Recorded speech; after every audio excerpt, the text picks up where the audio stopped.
Hello, and welcome to a very special edition of Public Praise TV.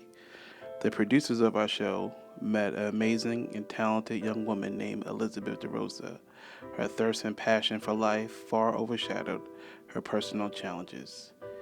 Elizabeth may remind you of the story of Mephibosheth, a descendant of royalty who dismissed his value because of his physical disabilities. Despite recognizing his frailties, King David lavished him in love and favor as long as he lived. Originally, Elizabeth was scheduled to record a healing ministry segment for one of our upcoming shows. However, as she began to pour out her heart, we decided to let the cameras roll and allow her to share her story of strength and forgiveness. Without any further ado, here is Elizabeth's story. Hello, my name is Elizabeth DaRosa. I am 28 and I'm from Providence, Rhode Island. And this is my story. I was born with a dislocated hip, stiff knee, and clubbed foot. I also have scoliosis and skeletal dysplasia. Due to the complications at birth, my parents and I spent a lot of time in the hospital. I had my first operation at 6 months of age to correct the clubbed foot, but that did not occur. Doctors said I probably would never walk. At 12 months of age, with a brace on my foot, I walked. Because of the way I was born and all of the time that I spent in the hospital, I never thought that I was different. I always thought that I was like any other kid, but I just was at the hospital a lot. So when we moved to Providence, Rhode Island from Pawtucket, Rhode Island, things started to change. I started to get bullied.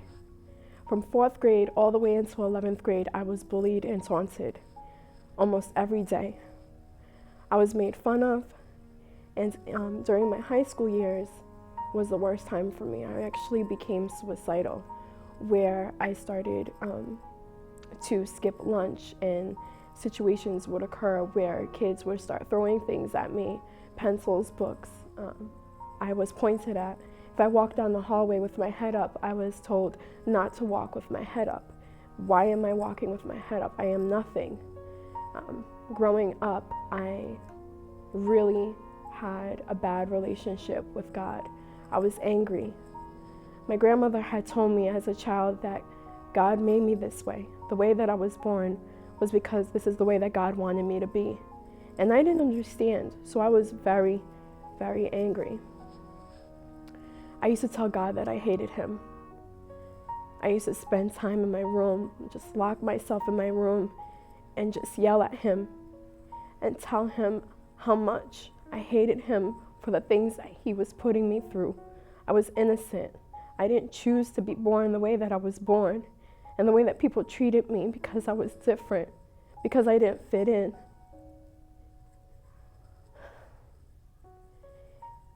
In high school, one day after being taunted at school and made fun of, I was in my room and I thought about suicide. And God spoke to me and said, "Remember my story." He said, I was different. No one liked me. And I didn't do anything to these people, but they just did not like me. But I loved everyone. And he told me, he said, go to school and do not react to any of the bullying. Just be yourself and smile and be happy. So I did that. I showed up to school and I began to smile and I acted like nothing was happening, even though people stopped me in the hallway to yell at me and scream at me.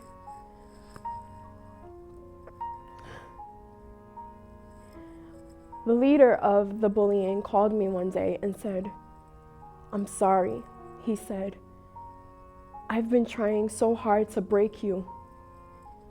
He said that no matter what I did to you, all the things that I said about you, all the rumors that I spread about you, all the things that I threw at you, you never once reacted. And I am so, so sorry. And that was the first time that I knew that God was with me and that he never left me. And that's the first time I felt peace.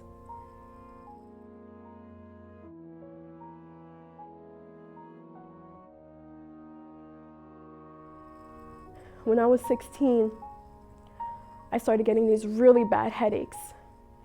And these headaches, if I laughed, if I coughed, if I sneezed, if I played, if I reached for anything, I would get these massive headaches all day, at least 10 an hour. Every hour I would get a headache.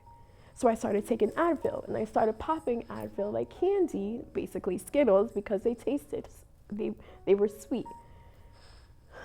So every day, almost every day for a year, I took Advil. I started feeling sick. So I went to my doctor and I said, I don't feel well. So they did a bunch of tests on me and they were like, there's nothing wrong with you. And I'm like, there's something wrong with me. They said, okay, let's do an EKG. EKG came back fine. There was nothing wrong with my heart. I always felt like my heart was racing. If I went from one side of the room to the other side of the room, I felt like I was running, like ran a mile, and I was always exhausted. And at the same time, I had my first job, and I was a hard worker, so I never stopped working. But I was always really, really tired, and I thought that maybe it was because I was juggling school and work, and that's why I was really tired. So I gave up. One night, I was laying on the couch, and I had the phone beside me, and I heard this voice, this really sweet, kind voice that said, call the doctor. And I said, no. And I remember hearing this sound, and the sound sounded like this. And the voice came a second time and said, please, just please, Elizabeth, call the doctor. And I said, no, I've been through tests. I've seen many specialists. There's nothing wrong with me. They said there's nothing wrong with me. I'm tired. And I heard it one more time. Please, just one last time, call the doctor. So I did. I decided to call the doctor. An hour later, I went in. They did some blood work. An hour later, they called me in. I had lost so much blood that the sound that I was hearing was my heart trying to get the last bit of blood that my body had. I had less than 24 hours to live. And that was the first time that God saved my life.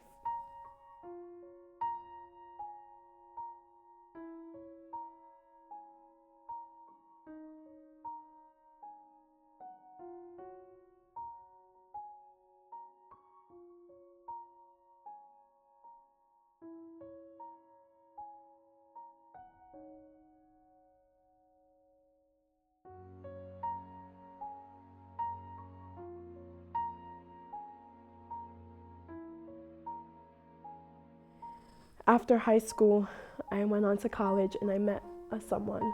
Coming from a old school Cape Verdean background, growing up in the church, I didn't know much about relationships. I was very naive, and being born the way I was born, I wanted to be loved, and I wanted someone to love me. I wanted to know that I could be loved, even the way that I walked, even the way that I was. So I met someone who looked past the way I walked, who looked past my outer appearance that most people don't do, and treated me with the love that I thought was real. In 2006, during my college years, I got pregnant with my daughter right out of college. So I left the University of Rhode Island and gave birth to my daughter and started my life as a single mother. The person that I was in love with was an alcoholic and a drug addict. And he would disappear for days or weeks and started to be extremely abusive. So I decided to leave. After I left, he checked himself into rehab and he seemed to get better, so I decided to go back to him when my daughter was about 3 years old. After I got back with him, I got pregnant with my son, and that's when the abuse really started. He still left as he did before. He would leave for days, leave for weeks, and not come back. And I would be left wondering where he was. And this pattern actually started from when I was a child, because I was left in a hospital bed alone. No one stayed with me. My parents would go home, and it was that feeling of abandonment that I was afraid of, but I was so familiar with it. So I got used to it. And because I wanted this man to love me, and I wanted my kids to grow up with a father, I stayed. My father was always around, so I wanted my children to be a father. I saw women, I saw kids who didn't have their father around, and I did not want my children to be without a father, so I stayed. I sacrificed a lot so that my children would have their dad. This man was verbally abusive, he was emotionally abusive, he was mentally abusive, and he was physically abusive. I remember nights when he would leave and go do drugs and drink. I would literally pick my kids up in the middle of the night, put them in the car, and go look for him because I wanted him to come home. I wanted him to be there for his children. I remember him slamming me against the wall and piercing a knife to my throat, and my child seeing her mother be pushed against the wall with a knife beside her throat, and my child would just scream. I remember the screams that my daughter would just run into her room and lock the door because of her father. I remember closing ourselves in the bathroom in fear of our lives because he was going to kill us. I had to sleep with my credit cards, my cash, my keys underneath my pillow so that he wouldn't take my stuff and run away. On the days that he was gone, he would sneak into the house in the middle of the night when we were asleep and take our things, turn around and sell it for drugs. All because I wanted to be loved. All because I felt like if I loved him enough, he would change. If I was enough of a good woman, he would change. Because I didn't want my kids to be without their father. I need a break.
Some people gotta learn the hard way. I guess I'm the kind of guy who has to find out for myself. The abuse wasn't the only thing that I dealt with. I dealt with other women.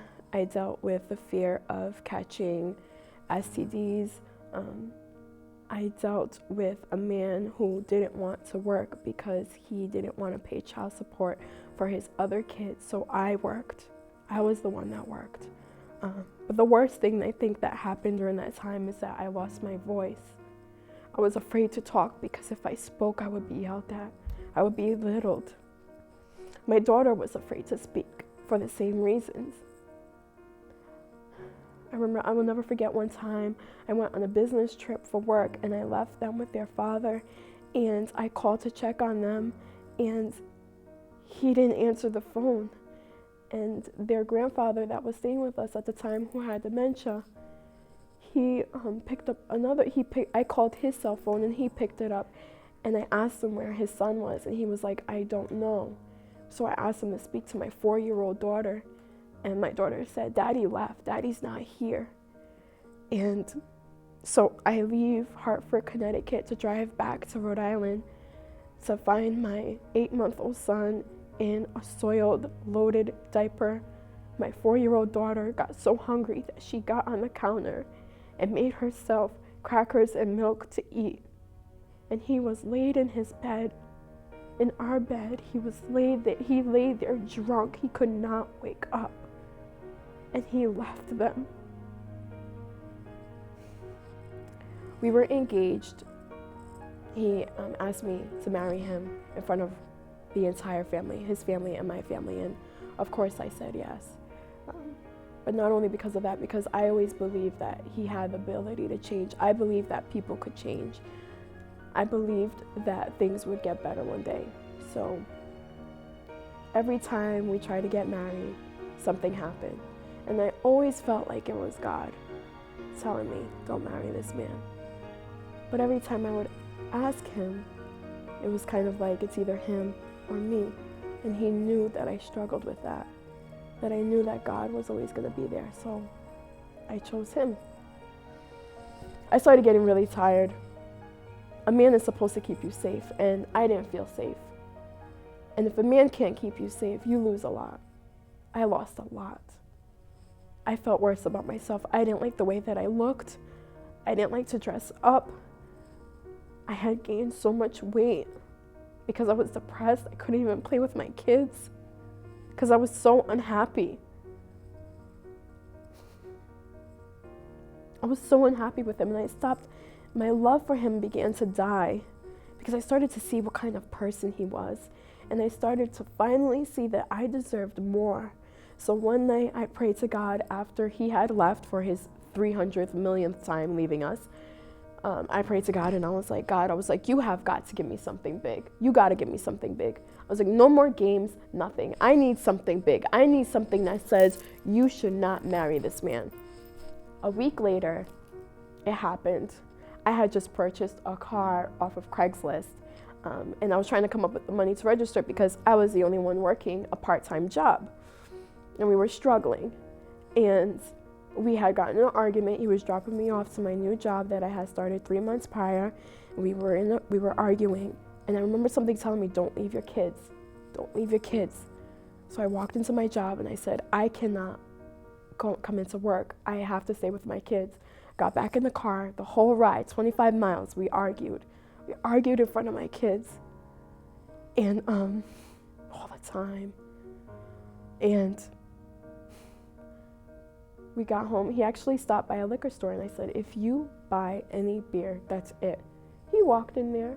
He bought a case of natural ice, got back in the car, and I was angry. And we drove home and he sat in the car. I got the kids in the house. I got them settled. I came out to the car and he was like, I'm going to go to the corner store for some cigarettes. So I'm like, fine. He left. 10 minutes later, because it was right down the street. I know it doesn't take more than 10 minutes to go to the store and come back.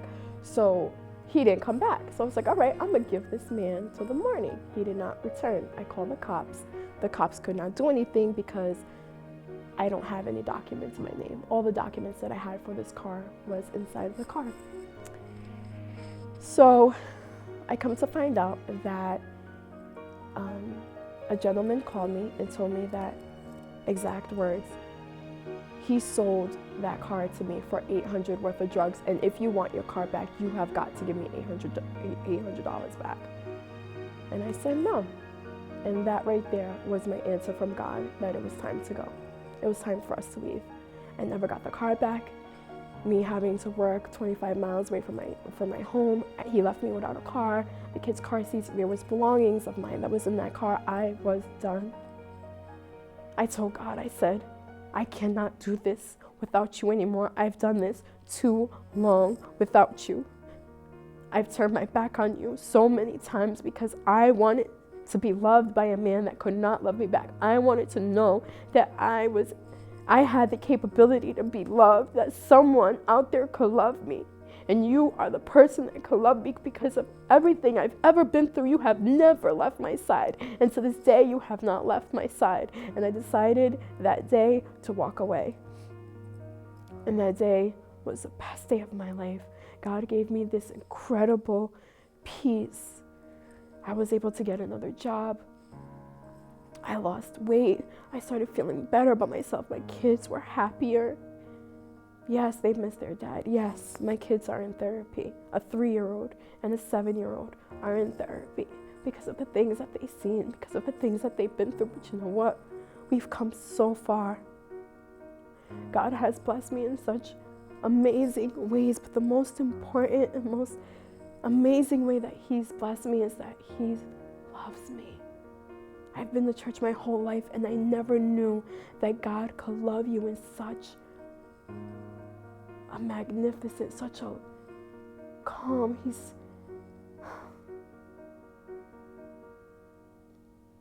There are no words to express that I could express just what He is to me.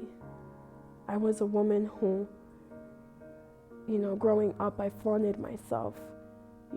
I figured if I had the body, I would wear the low jeans and the cut shirts because, I had the pretty face. So I was like, I got the attention physically. And God was able to show me that there's so much more to me than what people see on the outside. Yeah, I'm different. Yeah, you know what? I walk funny, okay? I'm different. But you know what? There's so much more to someone than what people see on the outside. That I have this light because of God.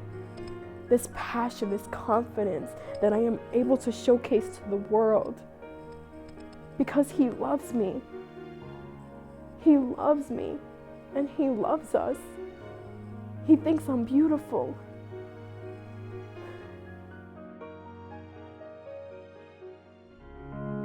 Hi, my name is Suli. Hi, my name is Frank. This is our third time here at New Dimension Church, and we love it. It's awesome. The presence of God is so amazingly felt here, and I really, really love this church. It's like coming to your old relative's house that you haven't seen in a long time, and you haven't been there in a minute, and you come in here and you feel at home, you feel welcome, and all that's missing is a hot plate of food so that they can give you so you can eat and just have a good time. For real. That's how we like New Dimension.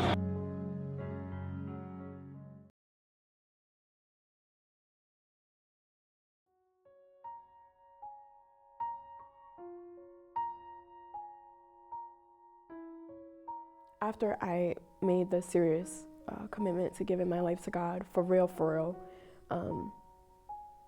things didn't change overnight.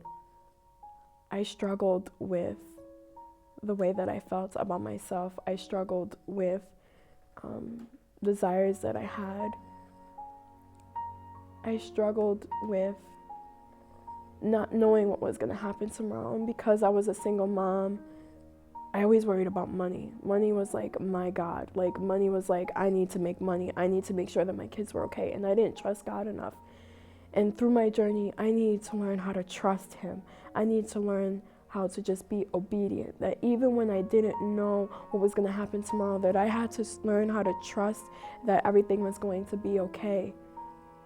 He's brought me so far. When I had nothing, the nights when I was alone and I didn't have anything, and I had Him, and it was just me and Him, and I needed to bring it back all the way to square one when it was just me and Him alone. I needed to get on my face, and I needed to just praise Him through my pain. I needed to just praise Him through my fears, praise Him through my circumstance. I needed to get out of the fetal position, raise my hands up, and just worship Him.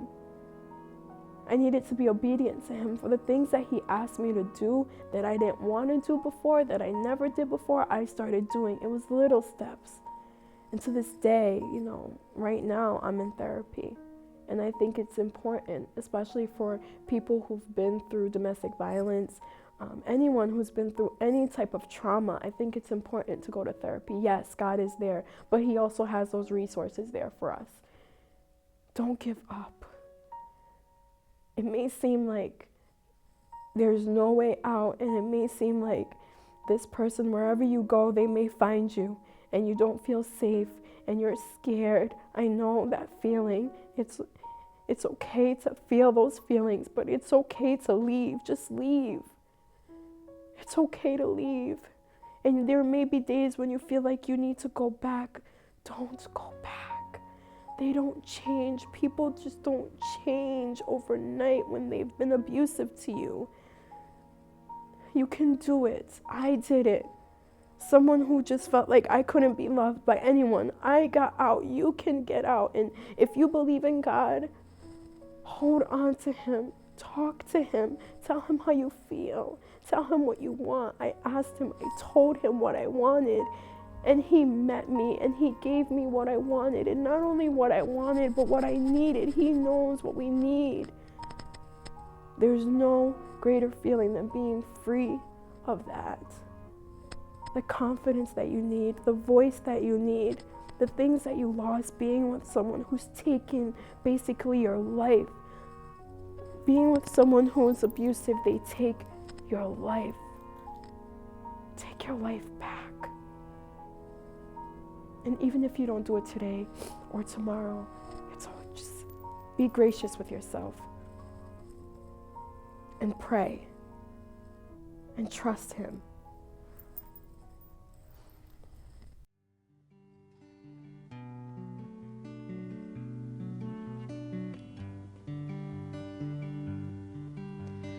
Wounded and forsaken, I was shattered by the fall. Broken and forgotten, feeling lost and all alone. Summoned by the King into the Master's cause. Lifted by the Savior, cradled in his arms. I was carried to the table, seated where I don't belong.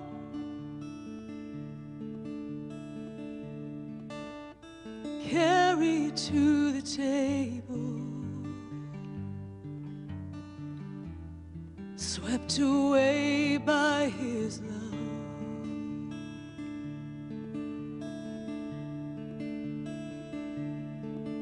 And I don't see my brokenness anymore when I'm seated at the table of the Lord. I'm carried to the table, the table of the Lord. Fighting thoughts of fear, wondering why he called my name. Am I good enough to share this cup? My sin has left me lame. But even in my weakness, through his blood, he called my name. And in his holy presence, I am healed and unashamed. As I'm carried to the table, seated where I don't belong.